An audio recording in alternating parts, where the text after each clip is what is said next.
Mahigit 1 milyong pisong halaga ng marijuana ang binunot at sinunog ng mga operatiba sa Bacon, Benguet. Ang buong detalye mula kay Patrolwoman Lizelle Digman. 1,320,000 halaga ng marijuana ang nadiskubre ng Benguet PNP sa isinagawang marijuana eradication sa Bulisay, Cayapa, Bacon, Benguet nito lamang ika-28 ng Mayo 2024. Naging matagumpay ang operasyon dahil sa pinagsanib na pwersa ng mga kapulisan sa pangunguna ng mga tauhan ng Bacon Municipal Police Station kasama ang Provincial Investigation Unit, Philippine Drug Enforcement Unit, Benguet Police Provincial Office, Regional Intelligence Unit 14 at Philippine Drug Enforcement Agency Cordillera. Ang operasyon ay nagresulta sa pagkadiskubre ng 11,000 gramo ng dried marijuana stalks na nagkakahalaga ng tinatayang 1,320,000 standard drug price. Bagamat walang nahuling cultivator, lahat ng nasabing marijuana ay naidokumento at sinunog sa nasabing lugar.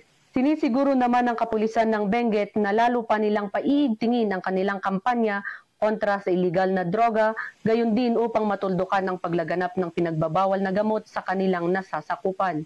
Ang pagpuksang ito ay bilang pagsuporta sa isinusulong ng Pangulong Ferdinand R. Marcos Jr.